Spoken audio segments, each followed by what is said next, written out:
မင်္ဂလာပါခင်ဗျအမျိုးသားညီညွတ်ရေးအစိုးရစိုးမိုးအုပ်ချုပ်တဲ့နယ်မြေအတွင်းမှာဖြတ်တန်းသွားလာတဲ့မော်တော်ယာဉ်တွေကနေဖမ်းဆီးရမိတဲ့မူရစ်ဆေးဝါးတွေကိုဇန်နဝါရီလ25ရက်နေ့မှာမီးရှို့ဖျက်ဆီးခဲ့ပါတယ်ဒါကပွဲမဟုတ်ဘူးဗျာဒါကပြည်သူ့အနာဂတ်ကိုကာကွယ်တဲ့ဆုံးဖြတ်ချက်ဖြစ်ပါတယ်မီးရှို့ဖျက်ဆီးခဲ့တဲ့မူရစ်ဆေးဝါးတွေကတော့ဘိန်းဖြူ6545ခွက်ဖြစ်ပြီးတော့ WY စိတ်ကြွဆေးပြား46သိန်း9200ပြားကာလတန်ဖိုးအဖြစ်သိန်းပေါင်း3သိန်းနီးပါးလောက်ရှိတယ်ဗျာဒါတွေကတော့ငွေမဟုတ်ဘူးဗျာကျွန်တော်တို့သားသမီးတွေရဲ့ဘဝကိုဖျက်ဆီးမဲ့အစိမ့်ငွေတွေဖြစ်ပါတယ်ဗျာဒီမူရစ်ဆေးဝါးကိုမီးရှို့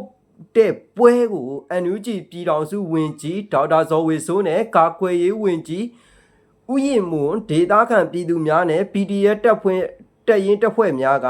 ဒီပါအဖာတို့ပါကဖာတို့ပါလာဖာတို့ရဲဘော်တွေများကအတူတကွတက်ရောက်ခဲ့ကြပါတယ်ဒီဟာကအစိုးရတရက်ထဲနဲ့လုပ်တဲ့အလုပ်တော့မဟုတ်ဘူးဗျပြည်သူနဲ့တော်လှန်ရေးအင်အားစုတွေအားလုံးပူးပေါင်းတဲ့လုပ်ရက်တစ်ခုဖြစ်ပါတယ်ဗျဘိန်းပြူတွေကိုတော့ ABSD ကဖမ်းဆီးရမိပြီးတော့အမျိုးသားညီညွတ်ရေးအစိုးရထံအနံခဲ့ပါတယ်WY စိတ်ကြွဆေးပြားတွေကိုတော့ PDF တက်ရင်တပ်ဖွဲ့တွေကအသက်အန္တရာယ်ကြားက